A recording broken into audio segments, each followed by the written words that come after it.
Want me to create the employee schedule when I know I'm getting fired? You got it. This was about 20 years ago. I was working as an hourly manager at a popular American fast food place, franchise, not corporate. I had been there several years and had accrued some vacation time. I requested a week off, months in advance, to go on a hunting trip a few states away with my dad, who taught me to shoot and hunt. The vacation time was approved by the general manager of the store, and I booked the trip, which was non-refundable. A week before I was due to go on vacation, the head office decided to replace my general manager with one from a different store they owned. The new general manager decided he had to assert his dominance by rejecting my vacation time and stated that he didn't have enough managers available to cover the shifts. I argued that the trip was already booked, but he wasn't hearing any of it. I liked my job, and I didn't want to leave, but there was no way I was going to miss this trip. I tried everything to get him to approve the time off, but he scheduled me to work that week anyway. He said if I didn't work, I'd be fired. I told him I was going. I liked my coworkers and didn't want to screw anyone over by having shifts that needed covered, so I got them all covered a few days before I left. The general manager wouldn't approve them working for me and said I still had to work. I was working the day before the trip, which was Friday, and he knew I was leaving the next day no matter what. Part of my job was to schedule the crew's shifts. It typically needed to be done by Sunday for the following week, but on this day, he said I had to have it done that day. Cue the malicious compliance. One additional thing to note. This was about 15 years after the most popular girl's name was Ashley and the most popular boy's name was Michael. That means we had 8 Ashleys and 6 Michaels working there.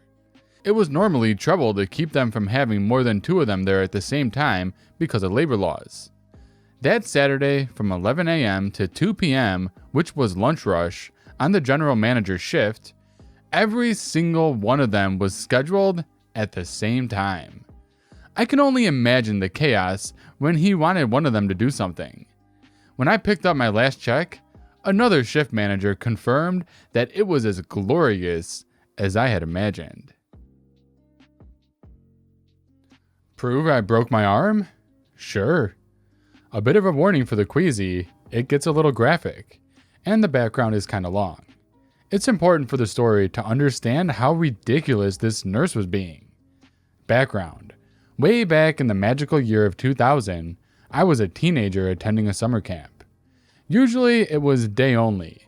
Tons of outdoor activities, canoeing, hiking, swimming, archery, the works. I did not break my arm doing any of these. For the older 2 years of kids, they would host an overnight intense once a month. I was 13 and finally allowed to go, and very excited. Got my tent, sleeping bags, and friends. The night went as you would expect when there's 20 13-year-olds in tents with the adults nearby. We tried to pull as many stupid stunts as we could get away with. I got dared to stand on a picnic table and dance. 13-year-olds aren't very creative. So I got up there and did, in the dark, while it was raining. I did not break my arm dancing on a wet table in near darkness. When we'd all had a good laugh, I went to step down using the bench and missed. My leg plunged down in the gap between the bench and the table. I went down and forward, hit the bench on my way, and pivoted around it really fast, and landed on my outstretched hands. There was an audible snap. My left forearm, bearing my full weight and sudden deceleration, snapped in half. Didn't even break the skin. I remember rolling over, seeing my arm with suddenly 2 elbows, panicking, and pushing it back into place. Not perfectly, obviously. It was broken, but it was no longer at a 90-degree angle. That's when it started hurting a lot. The ambulance took forever to get to us, as they kept missing the turnoff for the campsite. I found out later they drove past it for most of that time. Eventually it arrives, I'm loaded in, and it's off to the hospital. When we finally arrive, it's been about an hour since I broke my arm.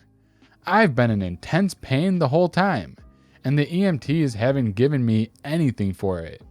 I don't remember why. The whole ride is very fuzzy. Here's where the malicious compliance comes in. I get brought into the main desk triage area. This hag of a woman with permanent resting bitch face starts asking me questions, while the EMTs are standing by with me after telling them what they knew. It's a bit fuzzy, but the gist of it was, "Nurse, so what happened?" "I fell and broke my arm. It really hurts. The EMTs said you could give me something while I wait." Nurse rolls her eyes and makes a tut-tut noise. "Nurse, we have to get your arm x-rayed first to make sure it's really broken. We can't give you anything until we're sure. Now go have a seat." Me, "I'm sure. It broke in half." Nurse smirking, "Really? You broke it in half? Prove it. I swear I get kids like you all the time looking for drugs." Now I'm beyond pissed. I've been in agony for over an hour, and this woman is treating me like absolute garbage. Even if it were just a sprain, shouldn't that warrant some kind of pain management? I'm holding my arm, I think for a second and decide, fuck it. As the EMTs are about to interject, I raise my left arm, grab the far end of my forearm with my right hand, and push. It bends very, very far. Her face drains of all color, and she looks like she's going to be sick. She immediately gets on the phone. I'm now in 10 times the amount of pain, but I'm grinning as only a shit-disturbing teen can. It took them less than 10 minutes to put me in a room, pump me full of morphine, set my arm in a temporary wrap, then x-ray me and schedule the surgery. I had a plate and 5 screws put in, and another surgery 2 months later to have them removed along with the cast. It was very painful and annoying, but other than a gnarly scar, my arm is totally fine. Thinking back on it 20 years later, still worth it. "Oh, you're security? Okay, fella. Order received and understood." I used to work as a crew member for gigs, sometimes at Wembley Stadium in London. And one particular time, in 1999, we're helping the set designer with his massive set, and they keep us on for a few gigs. Most load-ins for a gig, getting the stage set up, the set, lighting, sound, etc., take a few days. But because of the roof on Wembley, and the fact that there was a lot of pyro on this set, it would take a week. We have our AAA passes, getting everything ready for the load-in, ramps all set, and we get told the trucks are going to be delayed, but to not set up the barriers again for where they're parked. We get to lie around chatting crap to each other, waiting for the trucks. We say hello to the security guys and bring them cups of tea every now and then. We're all cool and just enjoying doing nothing and getting paid for it. Then there's a shift change on the security, and Robo Security pulls up in his tricked out car. "Who are you, lot?" he asked, and a forest of AAAs appear and are waved. "What are you doing waiting here?"